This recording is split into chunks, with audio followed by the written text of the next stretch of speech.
Some sense. Good evening, and we have checked in. We are now all here for another wonderful session of Free to Heal, where we come together, formerly incarcerated, loved ones, children, those people that have been affected by the criminal justice system, mass incarceration, and we try to heal from the ravages of those things that were done to us, around us, and the effects of our family members. So tonight, we're fortunate to have Mr. Terrell Tillman. He's going to do a section out of his book, Formula for Success. Raise your hand, Mr. Tillman. Y'all see him. And so he's going to do something on relationships. Now, the way that his book is written, I really like to read the things to you that he says. And so I'm going to start that, and I'm going to give him an opportunity just to go for it, okay? So relationships are formed by everyone and are the basis of everyone's life. One thing I say all the time, everything is relationship, whether it's employment, friendship, sibling relationship. The relationships that cause us the most pain are the ones that were formed when we were young, and particularly with family members, when we feel we're betrayed, neglected, not appreciated by our family members, it tends to hurt worse. And so those things leave scars, particularly with parents. When parents, we expect them to love us and care for us. And if that doesn't happen, that leaves deep wounds that really take a long time for people to get over. And those are called the intimate relationships that are non-sexual. Wonderful. And that's good to make that clarification too, because they are intimate relationships, but they're just non-sexual, and that is a good distinction Unless to make. They come abusive, and then it's just abusive. Then it's then it's something. Yeah, then it's child abuse. Right, incest and all of that. Yeah, and that's awful. Right. Relationships are also the basis in which every person, from a newborn infant to a full-grown adult, establishes themselves during a lifetime. We always are in relationship to other people. Nobody lives on an island. Nobody. There was a Tom Hanks did that movie where he was on a deserted island and all he had was that ball. He formed a relationship with that damn volleyball. Why? Because we all crave and need relationship. And I know people, unfortunately, who have had poor relationships with their mother figure, their mother in their lives, or didn't have their mother and didn't have good experiences after that. And those people have been harmed at such a level that it takes years and years and years for them, if ever, to actually overcome the trauma of not having a good relationship with their mom. That is the first source that we look to for love, validation, understanding. And when we don't get it from those sources, it really sets a series of things in motion that can be traumatic, that if we don't address those things, they tend to show up as anger, frustration, just negative emotions and negative responses, which then begat more negative responses. So once you start on that negative cycle, it brings more negativity to you, even if it wasn't your fault at the beginning. So those relationships, there is an abundance of relations that exist in life, but I'm going to touch on various kinds of relations that are relevant and realistic to reentry people's lives and what may be of the best of interest. So you start here with a spouse. A reentry person's relationship with their spouse is most vital and should be the primary relationship focused on before, during, and after incarceration.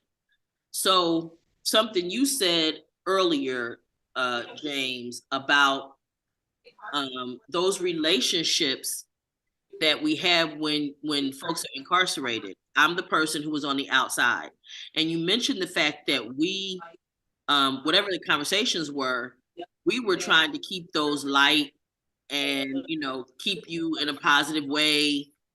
and it's true, we've talked about it several times in this in our sessions, is that for us being on the outside, first of all, remembering that when we're speaking, you got the people in your ear telling you every few minutes, this call is being recorded. So you're losing time there. You got losing focus on the conversation.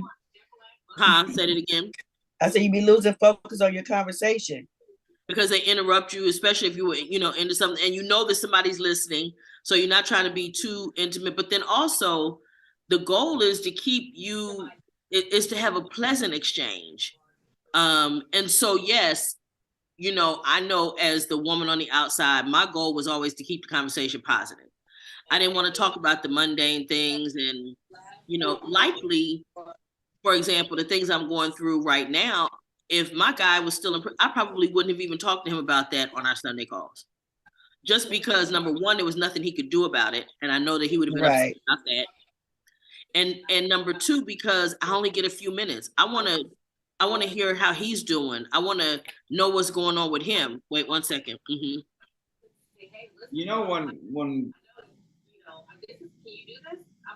When I first went in, the phone calls were very extensive.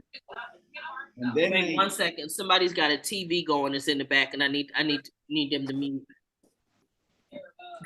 Go ahead. Anyhow, like you said, you got a guard listening. And now with them little laptops that they allow, yeah, they can call home. Diane, mute yourself, please. On those, and what's the difference between the security back then and the security now? I don't think much of anything. I don't think there's much difference today. I think what it is that maybe they feel more secure. I don't know, or maybe they realize they just got to come up with a better, a better way. They just try to come up with a better play because everybody in here have cell phones. Millions of dollars off these. Well, see, they was running the phone calls into Canada and back out to the United States, so they didn't pay taxes. That was how GTE was getting away with the taxes. Yeah. And they got caught. So then they told them you can't do that and had to pay everybody that was paying them $8.35 phone calls. They had to give them a refund. Then they came with this new system where the phone calls had to be less. When they did it, when they lessened the phone calls, they turned around and said, okay, we're gonna lessen them, but let's figure out another way. So they started coming with this visit with the video visit. Yeah. Video visits. They came to video visits. Now you got to put money on their phone to do video visits. That was another way to recoup the money that they lost on the lawsuits. Then they came with the tablets. Now the tablets is in a form, it has certain keywords that if you say them, it notifies administration. They can go back and hear your conversation because it's being recorded, just like everything else. Mm-hmm. But what it is certain keywords alarm administration and it alarms GTE.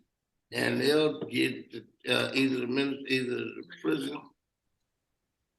Go ahead. Either the prison or GTE will give the transcription to whoever's ISU, yeah, or whoever for the prison goon squad, and then they come and they say, hey, but believe it or not, your tablet records. Mm-hmm. It has an unlimited recording capability, so they can go plug in and go back to all your phone calls. It's done this before. Yeah, and they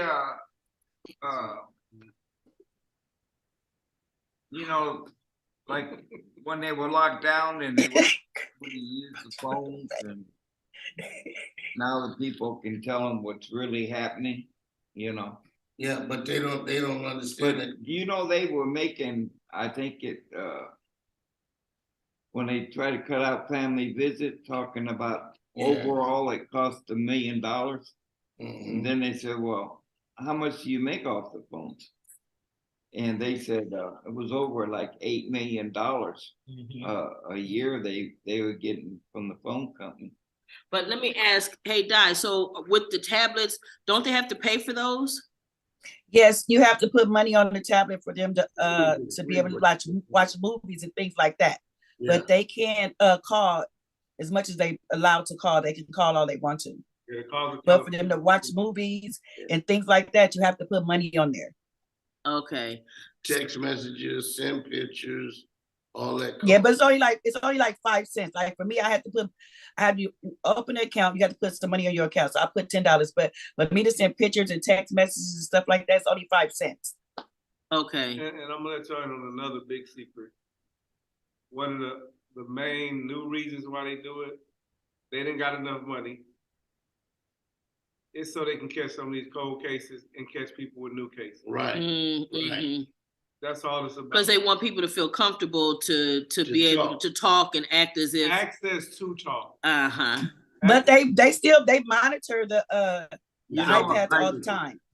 Because if you send a picture, it says pending until the police officer. Wait, one second. Wait, start over what you were saying because they were talking at the same time. I said they monitor, like you said, they do monitor the iPads. If you any text message you send, any picture you send, it says pending on our end until the police person looks at it and says it's okay for them to be approved.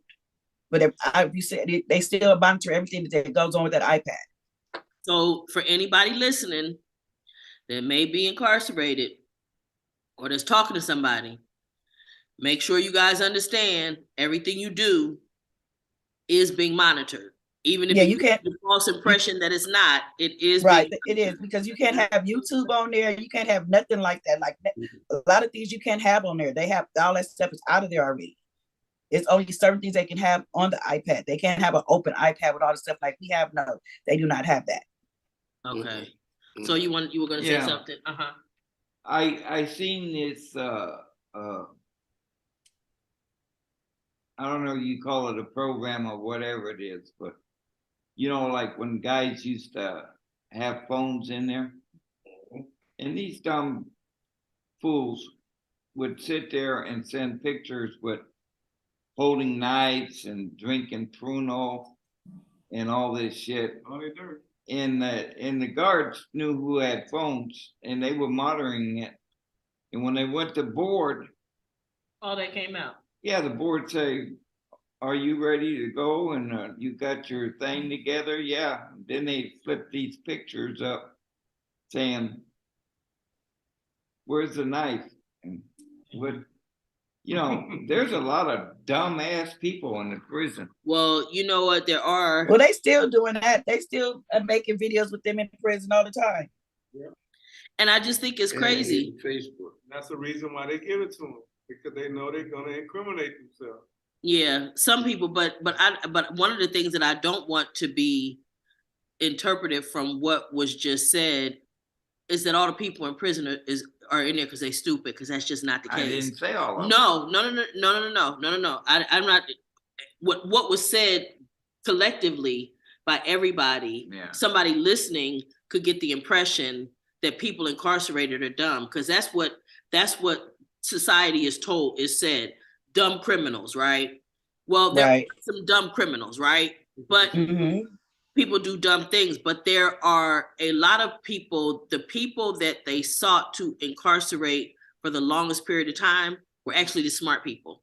Like you, for example, you had skills. Yeah. You knew things. There's a lot of things that they could benefit from you being there, right? So because I'm always conscious that it's not just us that are in this group that may get access to this. I'm conscious that somebody else may hear it, and I want to dispel the myth that only stupid people get incarcerated. That's just not the case. It's not the case. Yeah, okay. I didn't get my date till I went to the board in a wheelchair, and I hang in my head like, I'm almost out the door. Right. Because at that point you couldn't do plumbing for them anymore. No free labor. And so you weren't. So therefore your value to them, now you became a liability, because now they got to pay for your health care, which they don't like to do. And it's just the way that the system is set up. It is really, truly. But I just wanted to make sure that with us talking about stuff like that, that it didn't give the impression to anybody listening that people in prison are dumb, because that's the furthest thing from the truth. I just know too many highly intelligent people who have been there. But when you talk about a spouse, so spouses in healthy relationships are the number one entity that a reentry person relies on for comfort, security, love, sex, information, advice, guidance, resources, dwellings, transportation, and finances. And let me tell you what's so deep to me about that is that the cold part about it is, but y'all still really don't want us to tell y'all nothing. See, because we got to balance that against all the women been telling y'all what to do, and y'all don't want to hear shit from us. So what the fuck y'all want us to do? I want to know. What are we supposed to do? Well, Go ahead, wait. Patrick, did you want to say something? Patrick, did you wave and want to say something? Okay, I'm unfortunately have to go to James. Yeah, go ahead, James. What, James? Go ahead, James. Well, my thing is this. I don't mind you suggesting things to me to help me further myself in my liberation from this lockdown mentality. But when a woman I understand you've been the man and the woman in the household, paying the bills and all this. I'm not a child. I'm a man. Talk to me as your equal. You teaching me, so understand in a way that I don't understand and put it in layman's terms. That way nobody feel offended by what it is that the woman has to say. But most women come off like, well, no, you ain't been this here. Way. You ain't been here. I've been the man of the house, and you gonna hear what I got to say, and blah, blah, blah, blah, blah, blah. And that's the part that makes it a battle between the sexes, because a man come out, he's still a man. He still feel as though his self-esteem is here, and you're trying to knock him off for being who he is. So when you think about how you address and communicate with the person that you're communicating with, think about how you would like to be spoken to if you didn't understand what it was that being presented to you. That's why a lot of dudes have the issues, is because the women don't know how to step back, and the men don't understand that these women have been the breadwinners for so long. True enough, but we've been surviving behind them walls. Okay, next, Mr. Tillman. Now, I'm going to be out devil's advocate, because I did write this book and I did make that statement about all of that, what the spouses do. And one thing is this: yes, we're men. Yes, we want to be talked to a certain way. Yes, certain things we don't like authority. But on the flip side, we didn't endure all of that shit. So we got to have some empathy for that woman who's endured way more than we didn't endure on the outside, been there to support you, and now supporting you some more. But it's a level of listening, feeling her, hearing her out, because she gonna get out when she gonna get out. Because she, goddamn it, she done been there. She been there. She gonna hear what the fuck I got to say. So there ain't no sense of combating the bullshit. Just listen. Take that shit, take it in, and then you can explain as a man. I hear you, baby, but you ain't got to talk to me like that. You ain't got to talk to me like I'm a kid. And for real, that's basically all it is. So let me ask you a question. Us as men, we can take all of the bullshit, but we just want to be talked to with a level of contrition and not like we're a fucking kid. Okay, so let me ask this question. So let me ask this question. Take it first. But let me ask the question. This question. We've been taking it. But wait, but let me ask the question, because now this is going to go back to a topic. Involved. When a woman is speaking and she needs to get out the opportunity, you got to shut up. Like we want to tell them, shut the fuck up. You need to shut the fuck up and let that woman talk. Because guess what? No, ain't no, hold up, Jane. Just like right now, you trying to intervene, you need to just shut the fuck up when she's talking. You're not gonna get nowhere. you're not gonna get nowhere. That's And you're gonna bring confrontation up because the moment you try to cut it off, it's sparking more, it's triggering more stuff. So Right. just be quiet, take it. We done took everything in the pen. Take this little conversation right now. That's why I tell people, guys in particular, you need to court your woman before you move with your woman. But if you You come gotta out of get to prison, know you your woman. ain't got a choice. Some people don't go to the halfway house. Right. Some people come Yes. home. Straight to the door. It was like you in the home, and now you in the That's den. rough. Now you in the den, brother. Well, you know what, but see, in our sessions previously, we had conversations about the fact that, and had people to recommend that a man go to a halfway house before they go home, even if they are married. They kind of, Let you know a little secret. A halfway house is a privilege. Okay, So everybody can and go to the halfway house. got you. And some people don't want to go to the halfway house, they can, but they don't understand that they should. Mhm. But the fact that they don't want authority over them no more, they want to hit straight to the streets. They don't understand the other part of why they should go. Right, that transition period. Yeah. So this is what I wanted to say though, in relationship to our previous sessions, something we have been talking about. When you talk about talking to me like I'm a kid, my thing there is that how you perceive it? Is that what you think I'm doing? Or am I really doing that? Because a lot of it is, especially for guys that have been gone for a long time, and we know there's a lot of stuff you haven't been exposed to or whatever, even just saying something may sound like we talking to you because we bringing it down to the easy, to layman's terms and all of that. And now you feel offended that I'm talking to you like a 2-year-old or something. So this is what I want to say. It's very difficult to navigate how much to help, how much information to give. When you talk about relying on it for comfort, security, love, information, advice, guidance, I have suggested to women, don't provide none of that guidance, advice, or none of that until they ask you for it. And if they ask you for it, then provide it. But don't just rush in because it's such a minefield. Let that man ask for the help before you start deciding that you need to give him some information. Because ultimately, we don't know where that line is. We don't know how bad it was with the female COs in this particular man. So my advice is just wait till he asks you.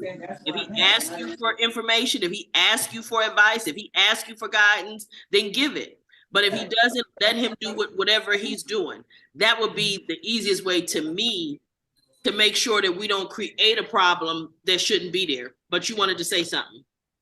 Did you remember? Oh, yeah. My mind ain't all the way gone. Well, he gonna be 74. I don't know on Sunday. I don't know how far gone it is. But anyway, go ahead.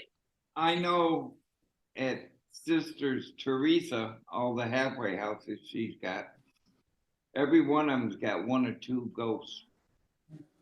And that's a person that moves in and might not sleep in that bed once a month. Well, this is what I would like to do. I would not like us to talk about that on this recording. Why? The truth? Okay. I just would not like to talk about her business without her being here to defend it. No, she's not mad about it. Okay. And the pro officers know there are ghosts. Okay.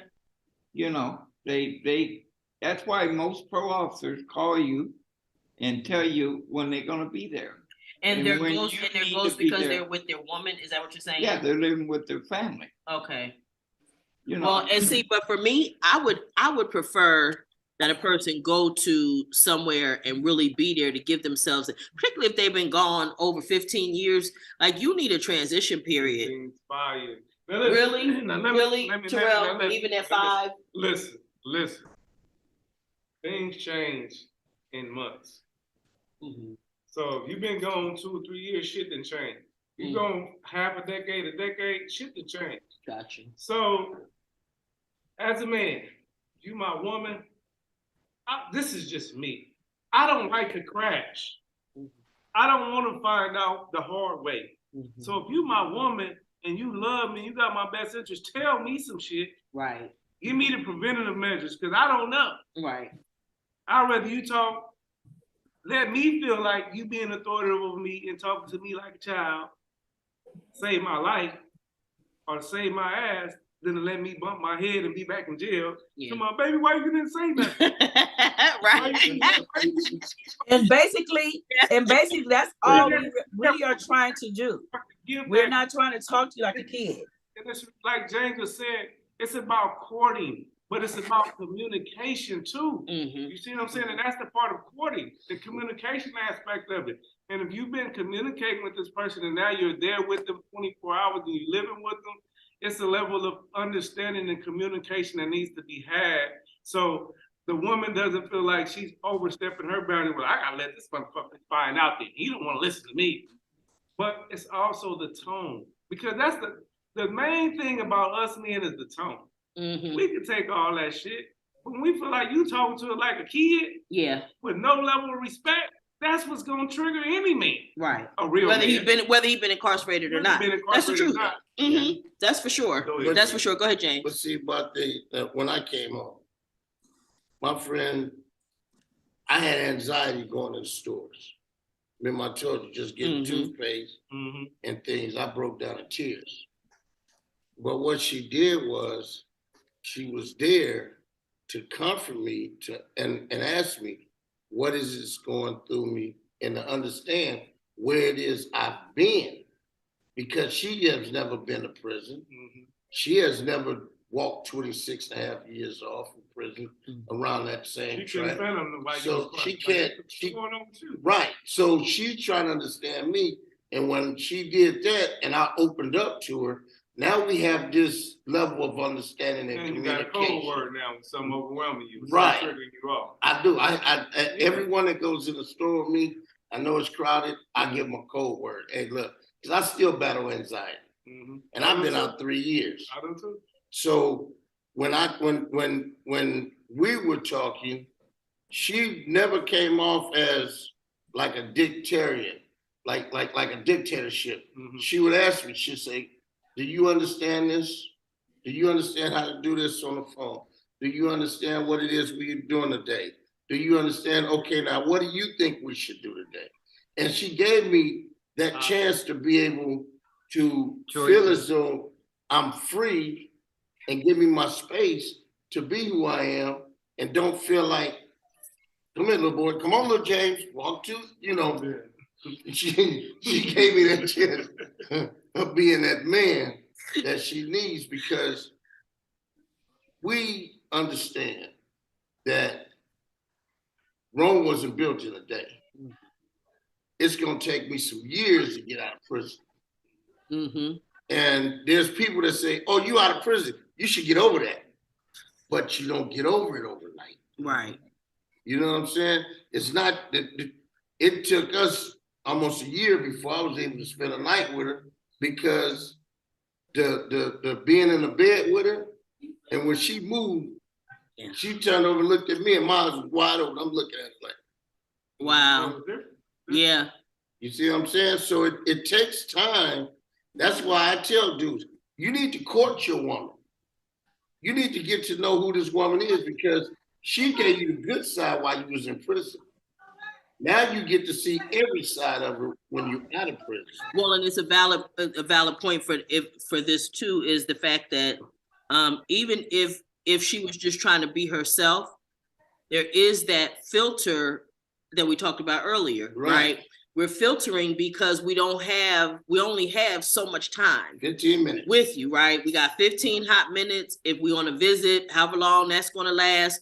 So we're trying to cram in as much good and create as many good memories as we can in that period of time. We don't want to spend that time. But then there's also the other side of it, which is another element to it, is the women who, it's easy to be a good woman to somebody part-time. Right. It's real easy to do it part-time. Because just the nature of the fact that you're not there every single day means that I get some me time. I get to move around. I don't have to worry about, did your dinner get fixed today? What, Did you fill up the car with gas? Did the car get washed? Like, we don't have to talk about all that kind of stuff together. So again, it's easier to be a good woman part-time. And that is an element that winds up coming into play when people come home, whether it's the man or the woman, because it's good to be a good man part-time too, right? You can do all the right things if a woman is incarcerated, okay? And because you don't have to do it all the time. But then when the person is there, and not only that, but then when the people who come home from incarceration, there are so many things we talk about all the time, the different things that face you, like the anxiety attacks, the different, just circumstances, things, the pressures to get your ID and do this and do that. All of those things matter. And all of those things become layers on top of just what you would want to do. Forget what you got to do, right? But it's just layers on top of layers, and it becomes so much that you're dealing with. And for example, when I said, how many people read the book? People ain't read it, because guess what? You doing life. You on the street. You doing life on the street. You attending to shit in the world. If you was in jail, you probably been read the book 10 times. Right. Because you in jail. Yeah. But when you in the streets, life happens. Shit happens. You trying to get shit adjusted. So you ain't got time to sit down and read this book. You know what I'm saying? Even though I recommend that you do, but whenever you get time, but you don't have time to read it because you're trying to get yourself together. And this, in the relationship aspect of it, it's like it goes both ways. It's like, baby, I'm trying to get myself together. She like, baby, I'm trying to keep my shit going and help you get your shit together. You know what I'm saying? And try to help understand you a little bit, you know what I'm saying? And not treat you like a child, give you like she was giving James the options to lead so she could follow, and then hear what he was saying and see if that was the best thing that, choices, you know what I'm saying? So it's a give and take thing, but it's very much the communication aspect of it, because some women, trust me, are very pushy, very boisterous, because this is the person that they didn't go into, and you never seen that side, because you were on the phone 15 minutes, she was the sweetest, most caring person. Now you're seeing that person outside who dealing with all the bullshit, paying the bills, the kids, the bullshit, the traffic, the motherfucker that's trying to get at her, you know what I'm saying, tell her, fuck your man, all of the shit that she's going through, now you seeing that shit. And it changes things. It changes things. It changes the dynamic, just if nothing else, but for the amount of time that both people have to actually put into the relationship. Both people have different pressures, right, than they did when the person was incarcerated. So for no other reason, just the fact that the physical proximity is going to change things. You could talk about, sex and all that stuff. And you mentioned it before, Terrell. With the sex comes other stuff, right? And the need and the want to perform and all of those things, all of it comes into play. And also, this is the thing too. When we in jail, other than a conjugal visit, if you're getting one, or a visit, you ain't doing nothing but some sweet nothings, some letters, some collage cards and all that shit. So when you get on the street, now it's the physicality. You don't know her love language. You don't know how she like to be touched. We barely don't feel comfortable sleeping in the bed with a motherfucker because you move too much. God damn it, you fucking up my concentration. I can't go to sleep. You know what I'm saying? But she want to be hugged and touched and, caressed and all that other stuff. But you got to learn that. You got to grow on that. You know what I'm saying? She wants them letters still. We ain't writing no damn letters when we get on the street. Right. Think about that, right? All them lie letters. All them lie letters. So that's different now. Now we're on the street, the pressure on us to perform and to get ourselves together. So these things are the small things that we don't even think about. And that's why I put a lot of stuff in the book, because some things you don't even think about. And those are some of the things that, from a man perspective, what does she need? What are we giving to her now that we're here physically? She want to get that thing made up and eat and all that shit, feel good. But what else comes with that? What about the emotional, the psychological, the mental support? Just, oh, baby, I'm here for you. I know you had a hard day today, or how was your day? The simple shit. that shit makes a difference because it's showing that you care and that level of attention is there. Right. Because when you're on the phone, you getting all the attention. That's Oh, it. baby, how you doing today? How you doing out there? You know, yeah, I had to make sure I get that because I need that. You know, commissary coming up. Oh, You think baby, he I did got that you. before dying? You know, Yes, all the collect lies, all the lie letter lies. Yeah. you know, but once you get out, you out. Like I said, you got to learn her love language, what she like, so that you can continue to give her that attention that she wants from you, the person when she would stand down with in prison and hoping to get you came home. But if you don't know, because you're not communicating with her, it's gonna be way to left field somewhere, and she's gonna be. But that's the number one reason why relationships, when people come home, how things go bad. Because first of all, you've been living your life on your own and running it the way you want to run it. So you have to start running it with somebody else. But if that person's not running it with you, that's going to make everything in between bad. Because I'm used to getting off work, leaving, going where I want to go, coming when I want to come, doing what I want to do, cooking what I want to cook, leaving when I want to eat, whatever I want to do, I can do when I want to do. Now here you come. Now it's like now you bothering me. You in my space. You know what I'm saying? So now I need to sit down. We need to sit down and have a conversation about how we gonna communicate, how things are gonna work out with us in this space. So when I'm calling from on my break, asking you, okay, what's going on? You tell me, oh, this, oh, that. It ain't got nothing to do with me. I'm already pissed off. I'm already mad because I was the only one running up to that prison, visiting you, talking to you, writing you, all that stuff for you. And I called on my break, ask you what's going on when I get off work, and you telling me you about to do da. Oh, okay, all right, bet. We don't even go with that so many times.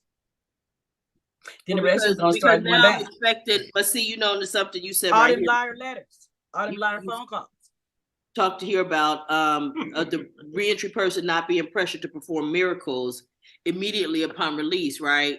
So but all of this requires communication to be able to understand what we need, what each party needs. Because the one thing I know for sure is it cannot be all about any one particular person's needs. It cannot be just about what I need one-sided home or just what you need from me now that you're home. It has to be about what we both need so that our needs can be met, and but we got to communicate that. Like you said, we got to learn. You wanted to say something, Pike? Yeah, well, you know, let's say you go to prison and you do 35, 40, 45, and you come out and you're in your 80s, or, you know, like me, there's no way in hell that I'm gay. But I'm not looking for a relationship. I'm looking for friendship. You know? Friends with benefit. You know? Yeah. I'm just saying that I don't care one way or the other. You just want to get it in and get out. But sometimes your friends. Because you're too old to get in a relationship. You ain't got time for that shit, right? No, I don't feel comfortable. But I feel comfortable with a friend. Right. Sometimes your friend is a better relationship than a romantic relationship, because true all the time. A lot of us coming out of prison are not really ready for an emotional entanglement. Yeah, You know what I'm saying? And so the friendship is the friendship a lot of times is a lot better, because when you have a friend, you can really open up and talk to that friend without the expectations. And then, like, when I go to job interviews, I'm still looking for a job. I go to job interviews, I have friends that I call and use them as a character reference that know me as a friend, that know my character as a friend. So I trust in these people, just like if you need me, I'm there for you. And to me, those relationships are a lot better than getting into these emotional, and I call them emotional roller coasters. You know what I'm saying? Like you say, learn the love language. How do I learn the love language if you're not teaching me your love? You should know this. You a man. No, I've been locked up. I've been on a disabled shelf for a long time. All of that. Right. I'm desensitized to emotions. Well, you know, that notion of what you should know and shouldn't know, I think is one of my least favorite things for anybody to say to anybody when it comes to a relationship. Why? Mhm. Because we're all individuals. What this man like, this man may not like that. Right. You know what I'm saying? You may like me to tickle you behind your ear, and I touch his damn ear, and he ready to sock me because he don't like that. Right. You see what I'm Right. saying? It's just a reflex. Hey, don't do that. You know what I'm saying? So the notion that because I know anything means I should know about you, for me, is horrible. I just do not like the notion that I'm supposed to know either because I'm a certain age or because of anything. It just, to me, nobody's a mind reader and everybody is an individual, and you need to take the time to get to know who those people are. Assuming. Oh my gosh, it's just terrible. Don't make assumptions that I know. You know, please don't do that. Teach me what about you. Show me what you like. Don't put me in a position to have to try to figure it out on my own. I just don't think. I don't think it's fair, and I'm likely to mess it up. Trust I'm me. gonna mess it up. Okay, you're I'm gonna right. mess For sure. Yeah, just assuming that you know that I know. No, that's not good. That's not a good thing ever. You know what I mean? Well, Ask questions. it's like me and your relationship. Mhm. I love you. Absolutely. You know I do. I sure do, and vice versa. Yeah. And I feel comfortable that way. Yeah. I'm not looking for Romantic. Right. Yeah. Yeah. But I love talking to you, yes. being around you, Right. and vice versa. Yeah. And that is that good relationship. Like you say, it's easier for us to communicate because we don't have the sexual tension. We don't have a lot of that. But we do have expectations at some level. Like, in other words, he does and should expect that if he needs me, I'm gonna be there, and vice versa. Right. We do. You and I have that. But that's right. Right. But yeah, but for a lot of people, it's not unspoken, and it's not there. Yeah. And so Assumption. Yeah, with friends, for example, I have a responsibility. If Diane calls me and I can't answer her call, and Diane called me right back, whatever I'm doing is getting ready to get stopped until I find out she's okay. That's just the way we function one with another. Right. That's because she's there for me and I'm there for her. Sometimes she'll answer the phone. Who did it? That's my first word. She know at a particular time of day, Noreen is usually busy. Why is she calling me? Something happened. What's happening? What's wrong? A language we speak one with another, and we feel an obligation one to another to be there for each other. Right. Develop that. What'd you say, Jay? What'd you say, Jay? Friendship that can go as brotherhood, sisterhood, a congregation. Way too much. You're gonna feel that when you have built that communication and that aspect of energy to know something is wrong. But if you don't have that, it's all skeptical. It's all assumption, and it can go left real fast. Oh, real fast. Wait, and he said something about tell on him. That's my job. Look. That's my job. That's your job. Look. One thing that I love about this, and I tell anybody, when you have a group of friends that really means something to you, the thing about it is this: they keep you in check. They keep you with your feet on the ground. They get you to understand the love that you have is not wasted love. You know what I'm saying? And that to me, it's a million and one. Mm-hmm. Because Diane called Noreen, had me on the phone, and she don't have to just tell behind my back. She telling to my face. And both of them get on my case. And now I'm seeing it from a different side, where I see where I'm wrong, I see where I'm right. But just because they my sisters, I have to kind of bow it down, you know. Kinda? Hello? Can't hear you. Okay, I bow down. Okay. I was just gonna say, because Okay, because they go both directions. I got one either side. I ain't scared. I'm just saying. How about that? But listen, one of the things I want to say about what he just said is the beauty of having people that genuinely care about you, Right. that are willing to risk the friendship to tell you the truth.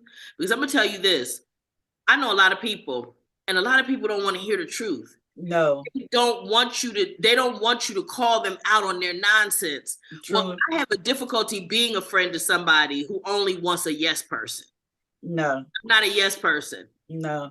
If I'm wrong, I'm okay with you telling me, hey, Nora, you ain't right about that. Don't ask me if you can't handle the truth. Please don't. Or at least what I understand to be the truth. Don't ask me. Right, exactly. And you only want me to agree with what you're saying. No, I'm not gonna do it. I'm not the person for that. And anybody that really knows me will tell you, oh, she gonna tell you what she's thinking. Yep. You know, if you if you ask or you put me in position, or we have established a love one for another, I don't feel like it's loving you not to tell you the truth. What you do with that is your thing. So how are they friends in their relationship? How about we'll start with you, Patrick? How are you friends in your relationship, Patrick? All of this comes down to communication and awareness. You know, we're talking about people, if it's a girlfriend or a wife, they're not used to you being around. Well, you're not used to being around them. So like you said, tell the truth and, you know, tell people, hey, you're invading my space or I feel too confined. We have to communicate. We have to say, look, like the gentleman sitting behind you, he got anxiety being in a store. Well, I did too, and I still do it. I'll go to the store, and if there's, pardon the expression, too many fucking people, I leave. And it's interesting because I know the vast majority of people that I know, male and female, that have been incarcerated do the same thing. They do not like crowds, period. No. And we always look for the back door.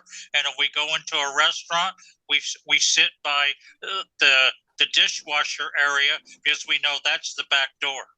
But wait, let me ask, and let me just try to get clarity just for anybody who may not understand why that is. It due to riots or what is it about? Or is it because you had to be, what is it that makes you uncomfortable being in crowds? I get uncomfortable in church. But what is it about the crowds? What is it about it that, because I hear it from all of you guys, but I don't understand what it means. Why. You don't want somebody behind you. Okay. You don't want to see 4 or 5 guys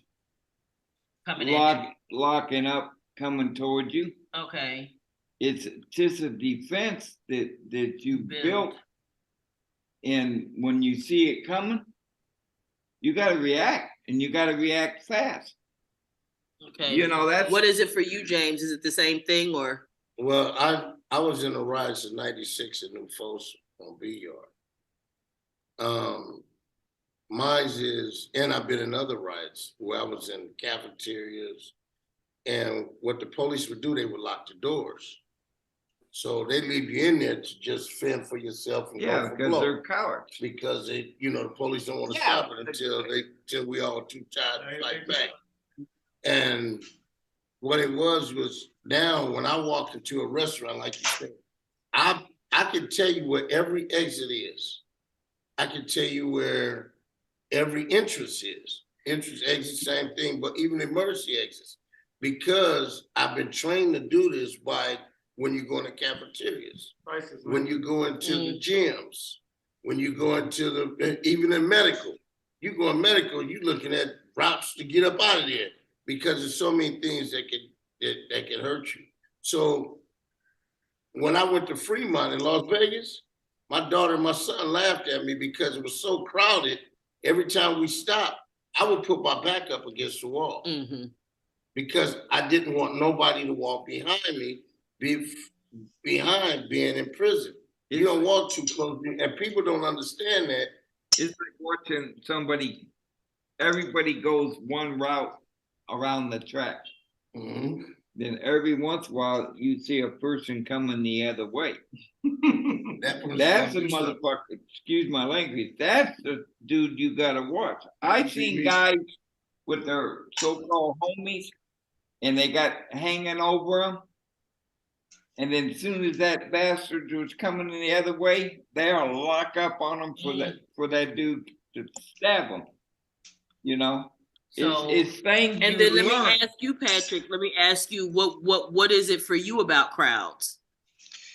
Not being secure with the people, because we live in uncertain times.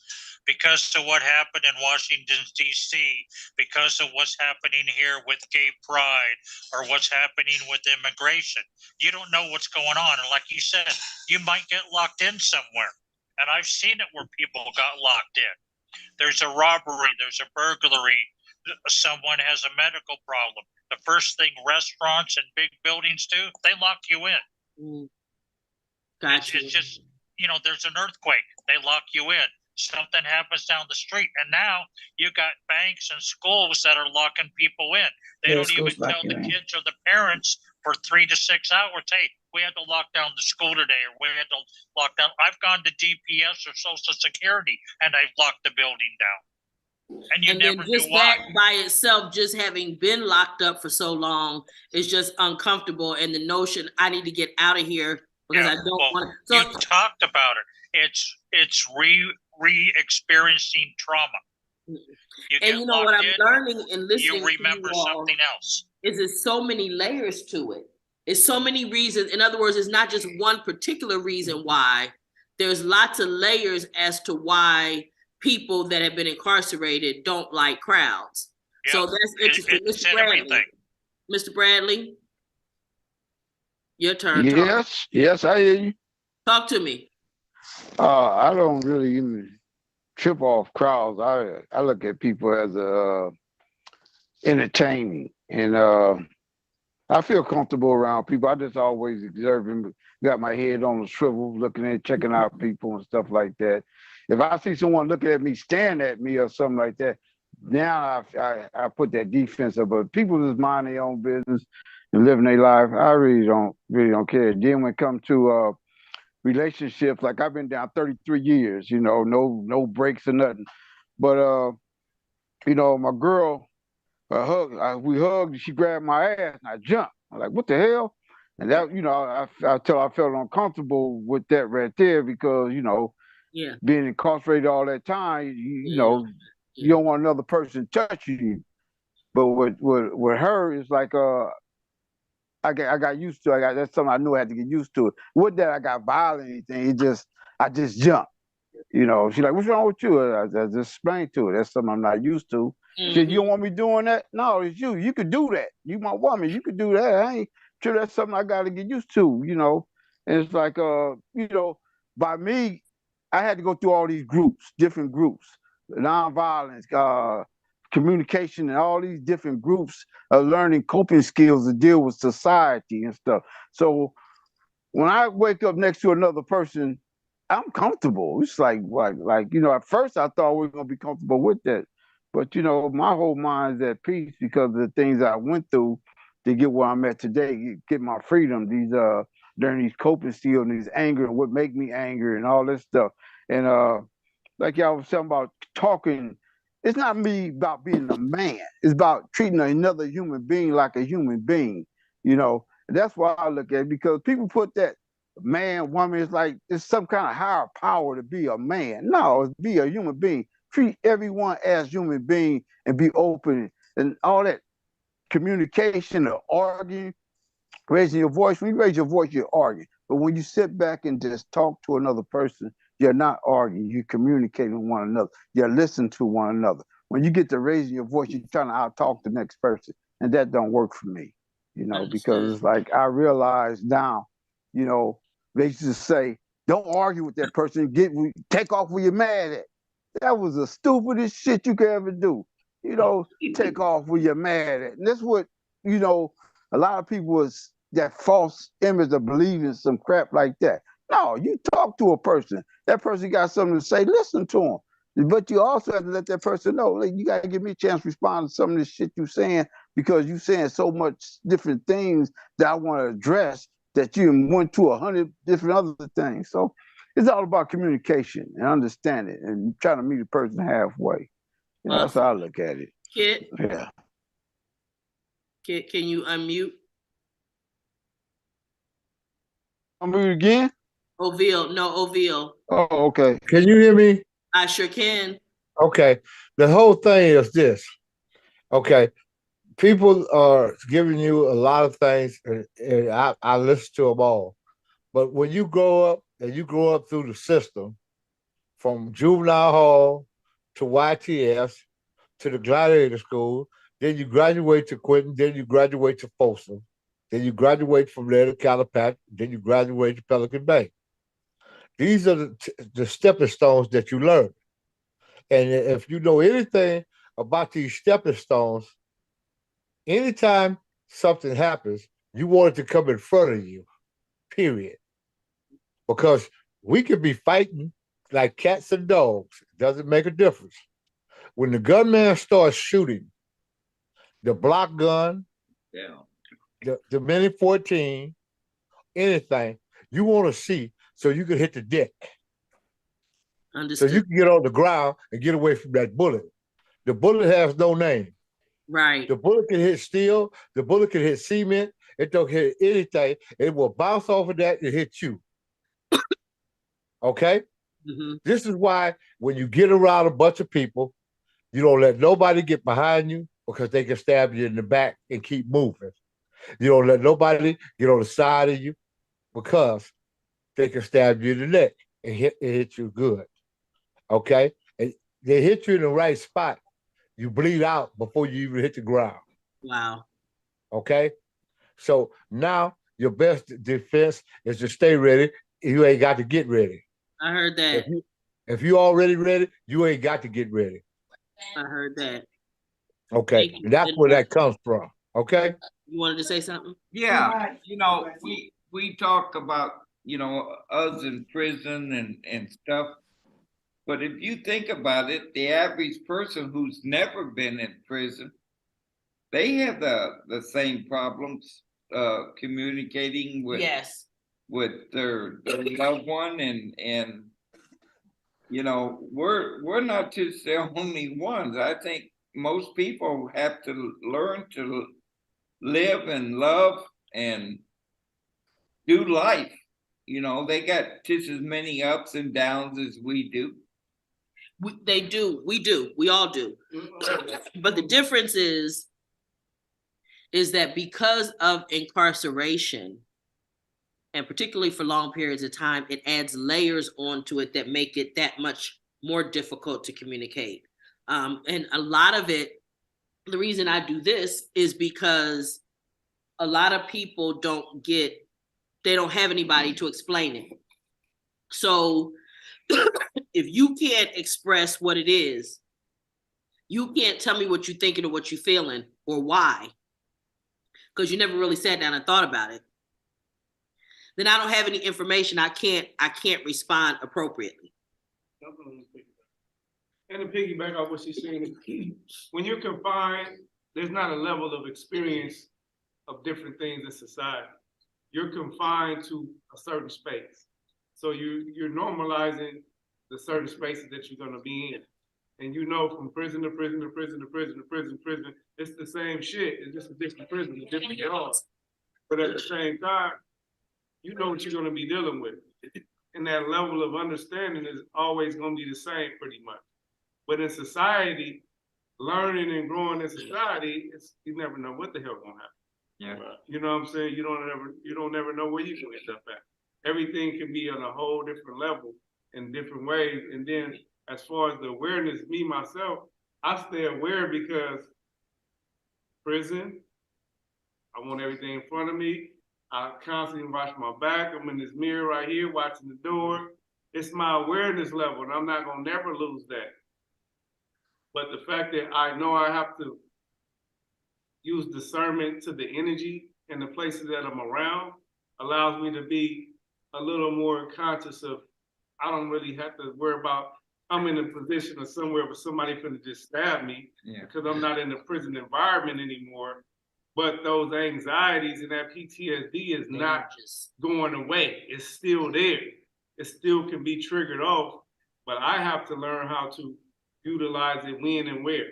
You and know evaluate and like you assess, right? Yeah, and then you'll know whether or not it's real. Because if I'm in church, right. you know what I'm saying? Yeah. My thought process is, ain't nobody in this boat. It might be somebody with some guns. Now hold up. Swole up some people in church with some guns, with some knives, with some weapons. There's a lot of people in church with guns. Yeah, it is.